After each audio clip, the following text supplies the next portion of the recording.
Escape Pod, Episode 614, Sparg, by Brian Trent.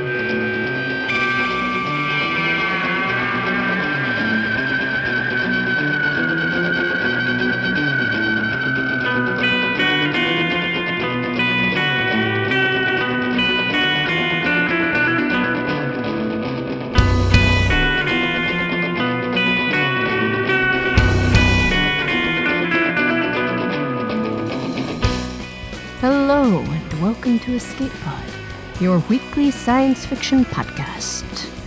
I'm your host this week, Tina Connolly, and I am here to bring you Sparg by Brian Trent. This story first appeared in Daily SF. Brian Trent's speculative fiction has appeared in Analog, Fantasy and Science Fiction, Orson Scott Card's Intergalactic Medicine Show, Escape Pod, Pseudopod, Flash Fiction Online, Cosmos, Galaxy's Edge, Nature, and numerous year's best anthologies. The author of the historical fantasy series Rahotep, he is also 2015 Baen Fantasy Adventure Award finalist and Writers of the Future winner. Trent lives in New England, where he works as a novelist, screenwriter, and poet. His novel 10,000 Thunders is slated for a 2018 release from Flame Tree Press. His website and blog are located at briantrent.com. Your narrator this week is Alistair Stewart.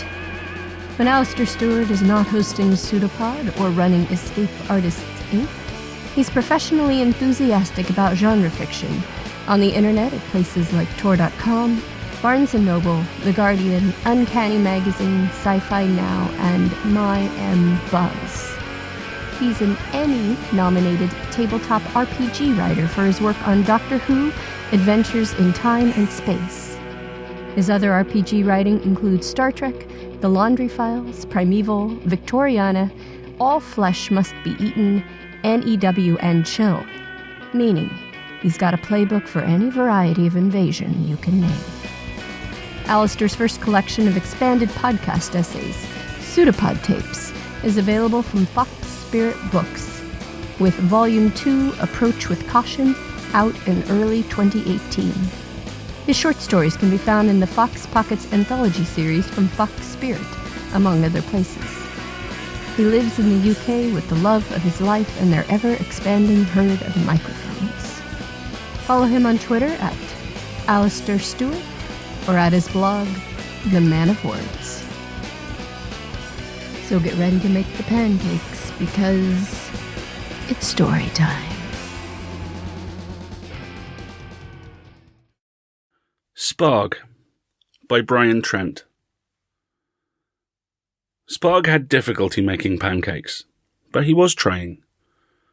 In the empty apartment, he clutched the silver bowl with one tentacle to hold it steady. With another, he attempted the far trickier business of whipping the batter, as he'd seen his owners do, many, many times. The bowl was bigger than him. The counter was sticky with flour, egg, and ink. From his cage, he had watched them conduct this peculiar ritual enough times to understand how it was they prepared their food, more elaborate than the brown fish pellets they gave him. When his food dish was empty, they usually noticed as they shuffled in from the bedroom each morning. If they didn't, Sparg would gently thump his tentacles against the bars until they came over to see what was the bother. Then strange sounds would issue from their red mouths. "Sparg's food dish is empty.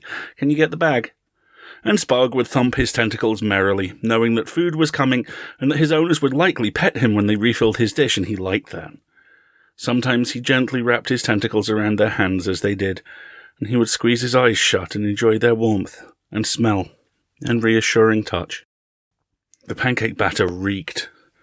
Atop the kitchen counter, Sparg gave the mixture another few stirs. Then he flung the whisk into the kitchen sink, taking small delight in watching the tool float through the air and clatter into the shiny basin.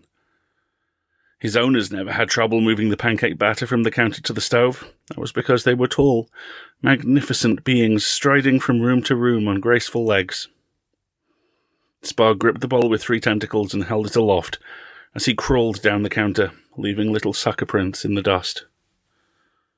He was not allowed on the kitchen counter or stove. This was a rule he understood. His owners flew into frightful antics when they saw him there. In the beginning, they reacted mildly enough, lifting him off the counter, returning him to the floor, petting him and issuing stern words. One day, the deep-voiced owner was drinking coffee at the counter when Sparg crawled up to sit near him. Deep Voice yelled and slapped him off, sending him into a low-gravity spin across the room. Sparg had been shocked by the assault, but then he'd heard Deep Voice laughing, and he realized this must be some sort of game. He returned to the counter at once to take part in this amusement. When Deep Voice slapped him off a second time, the blow was more painful. "What are you doing?" asked the high-voiced owner. "Stupid thing. This is why we should have gotten a dog. Dogs and cats don't adjust to the gravity here. Don't hit it. It keeps coming back here. I thought they were supposed to be smart." "It doesn't understand. It will."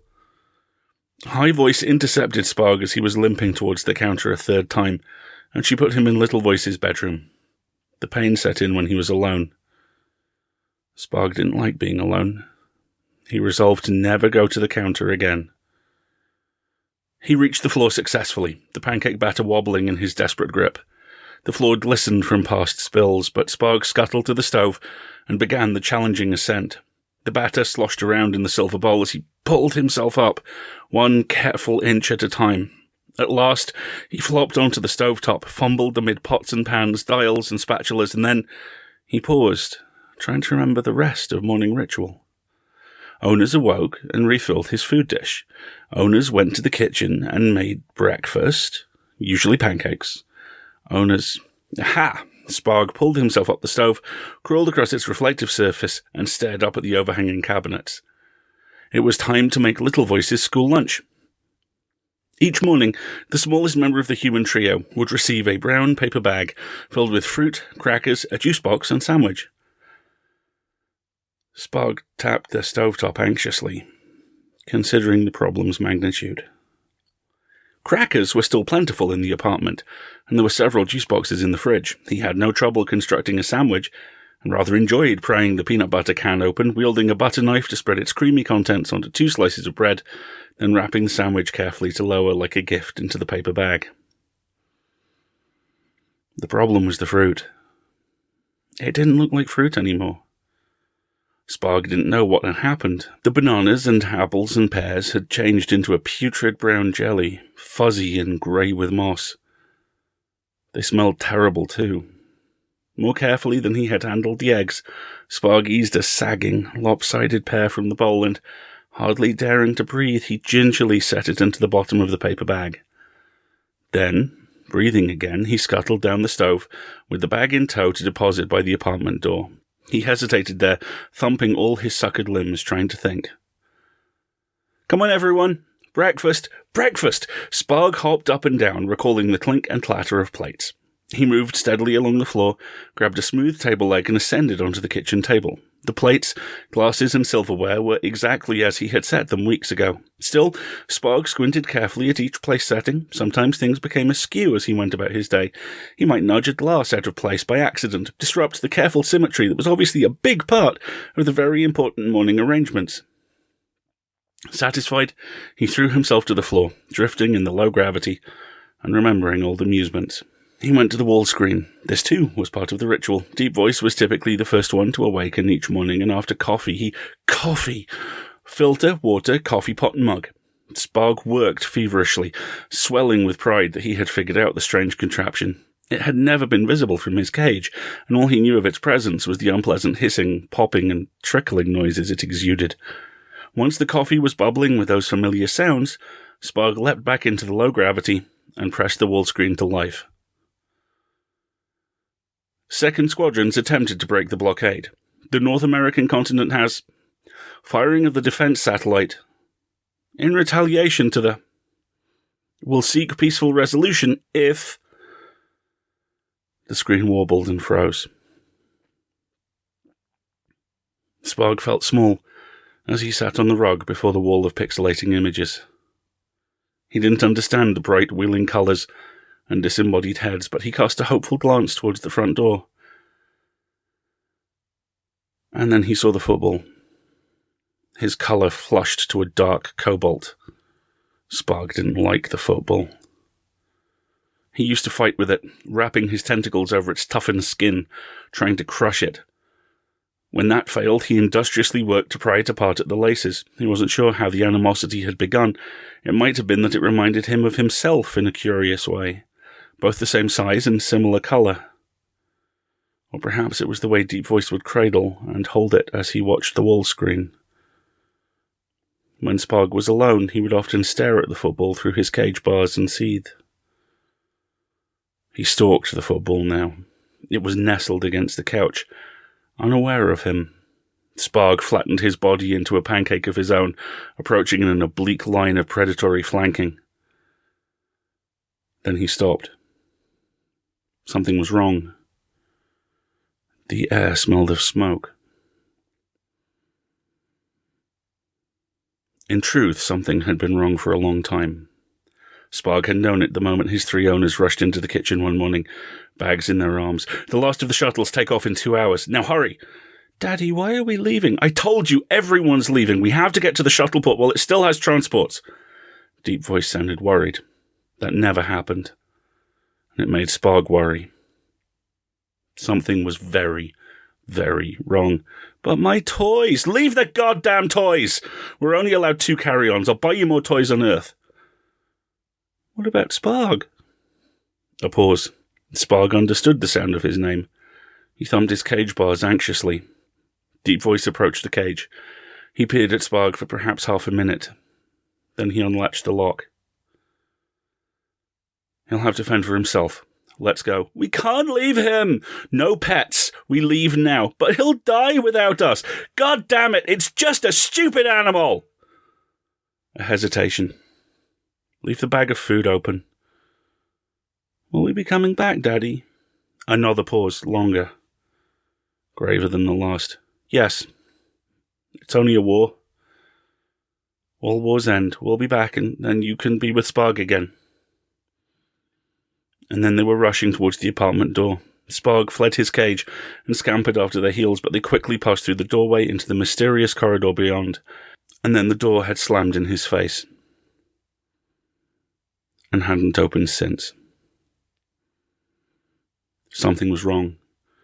Sparg smelled the pancakes burning. Smoke gushed from the stovetop and slithered over the ceiling with black fingers. Sparg's panic exploded, and he left a trail of ink as he pushed off for the stove. He was halfway into his climb when the overhead alarm went off. This had happened once before. High Voice had been cooking and had received a phone call. She was in the other room while the food burned, and then suddenly the alarm lights flashed and water poured out of the ceiling. Sparg had liked the water, liked the feel of it on his skin. While High Voice shrieked and waved her arms to dispel the smoke, Sparg had splashed merrily around the kitchen floor. But now the water brought no joy. Sparg reached the stovetop, wrenched the pan from the red burner, and wielded the spatula to flip the reeking, charred mess. The sprinklers drenched the kitchen, leaving greasy puddles everywhere, dripping down the stove and cabinets and tables and chairs. The lights flashed for a while, and then they went dead. They probably wouldn't like the breakfast. Sparg sat atop the kitchen table with the blackened pancakes in each plate. He barely moved. The smoke had given the apartment a greasy patina, and now he waited, glancing dubiously at his only other companion. The football, strapped into the old high chair with a plate of burnt pancake and a cup of juice. Then he heard the voices in the corridor. Sparg shivered in anticipation too great to be constrained. He gave the table one last, hasty inspection, then he leapt off, spinning, all tentacles extended in joy. He hit the wet floor and slid, scrabbling madly towards the door, and waited. From the corridor came the muted voice. "Reason to be concerned. A fire has been reported on your floor, but has been contained.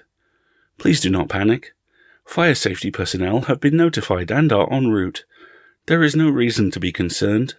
A fire has been reported on your floor, but has been contained. Please do not panic. Fire safety personnel have been notified and are en route." And then the door opened in his imagination. His owners rushed in. Deep Voice and High Voice and Little Voice returned. They saw the table and the food, and they grinned. They saw little Sparg waiting for them, and they reached down to pet him, and he wrapped his tentacles around their hands in happiness. and the fantasy faded. The door remained an immovable, vertical slab. Sparg waited. When evening fell, he kept vigil as long as he could. At last he curled up against the door. When he awoke, he crept through the house to see if they had returned while he slept, and when he saw the empty rooms, he stared for many minutes, trying to understand what he had done wrong. Slowly, feeling his loneliness harden into renewed determination, he returned to the counter and began again.